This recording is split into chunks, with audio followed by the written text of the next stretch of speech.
Hey everyone, it is a new day and a new edition of Ask Kim, where you can send all your questions to a marriage therapist at askkim@themarriageplace.com, and I will do my best to give an answer.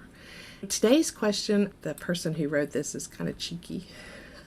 So I like it. So I'm going to read it and then we're going to jump in. Now, I will say this. Sometimes when I'm doing this, I look at the answers and I just bullet point some of the points I want to make. And then I just get on here and shoot from the hip a little bit because these are questions I deal with and see all the time. This one I'm not going to prep for because the guy is jaded. Let me read it to you and I think you'll see what I mean.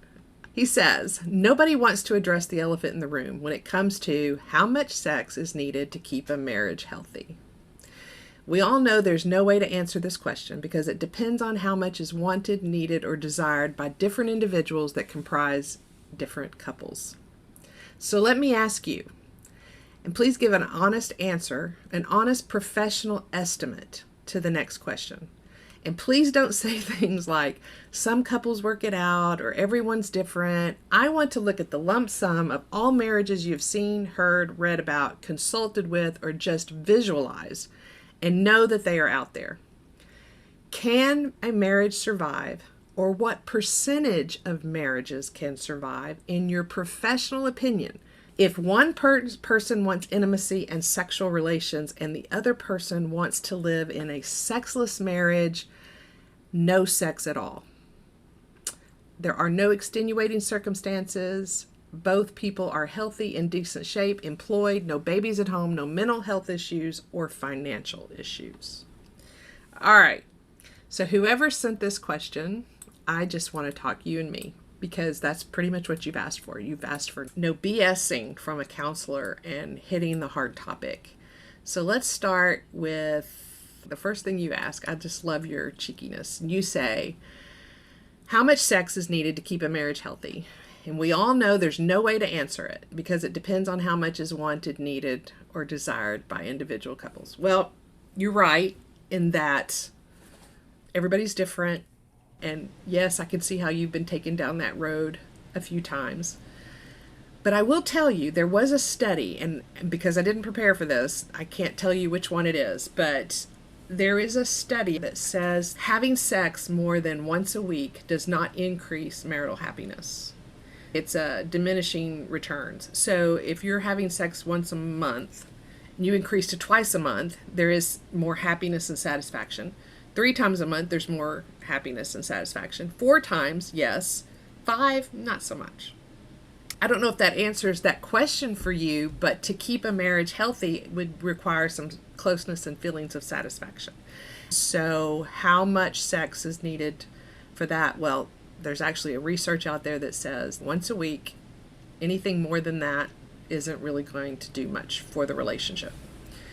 Now, you said you want me to give an honest professional estimate. Can a marriage survive? Yes, a marriage can survive without sex. Some people are okay with having a close, deep friendship. There's so much intimacy that can happen with that. I've rarely seen 2 people willing to do that. And that's where the problem comes in. It does not surprise me that your wife doesn't want to have sex. It does not surprise me that you do. Listen, sex is the only thing that differentiates marriage from all the other types of relationships out there. And it is not fair that one person gets to determine whether or not you live in a sexless marriage for the rest of your life. That's not fair. This is not a popular answer, but you've asked me to show up and be honest and authentic, and I'm giving it to you. I just wrote a book. It's for men when your wives don't want to have sex. There's also one for women whose husbands don't want to have sex, but for men whose wives don't want to have sex. And what I talk about in there is that 2 people choose to get married, and it's built on certain expectations about sharing finances, sharing accommodations, sharing parenting roles, and sharing bodies. And when one person unilaterally says, sex is off the table for me, it puts the other partner in a real dilemma, because your options are either to remain sexless, to divorce, or to open up the marriage or have an affair or see prostitutes or self-satisfy with pornography. None of those options are good options. But this is so much more than a sex problem. What I mean by that is for your wife to be unwilling to have a sexual relationship, I gotta wonder what is going on for her. The reason I'm saying that, because I know this pisses off so many people. Some women are like, well, why should I have sex if my husband's a jerk, and blah, blah, blah, blah. And men shouldn't just expect it, and women should have the right to say no. That's a whole pool of things. But when it all boils down to, at the end of the day, this is a partnership. And it was based on assumptions and agreements. And your wife is pulling out. And I want to know why she's doing that, why that's happening. I will say this. In all the couples I've seen and worked with on sex, most of the time we get there. We get to a healthy place because we open up communication. We learn how to remove obstacles and roadblocks. I talk about how to increase desire and how to decrease the things that get in the way of desire. It's in that book, by the way. But I have had one couple. I loved this couple. And I loved working with them. Sweetest couple. But she just did not want sex and did not want to work on having sex. There was no real trauma in her background. But I do think there was some maybe OCD things around sex being gross. Her husband loved her. She loved her husband. And he did not want to leave her. But it got to the point where he had to decide if his love for his wife and what he did treasure about her was enough to compensate for what he wasn't getting. Not getting sex is a big deal. And at the time that I stopped seeing them, he chose the wife.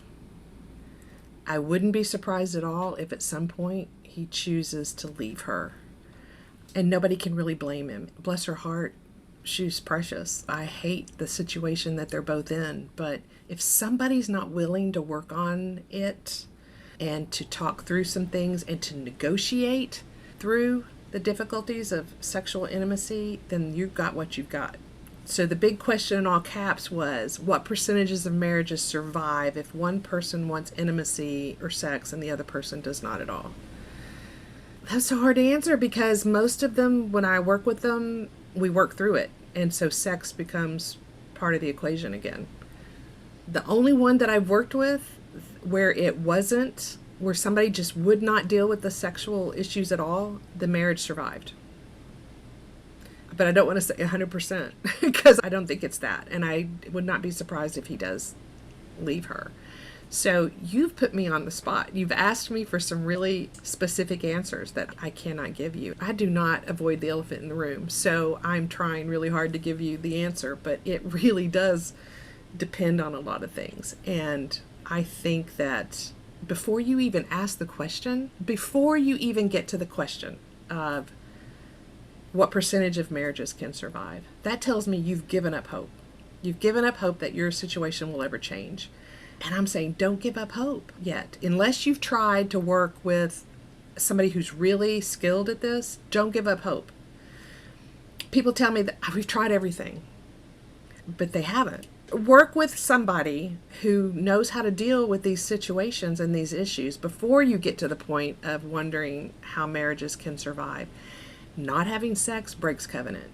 It is part of the marriage relationship, and it is not okay to be married to somebody who is selfishly withholding and not willing to work through that and talk through it.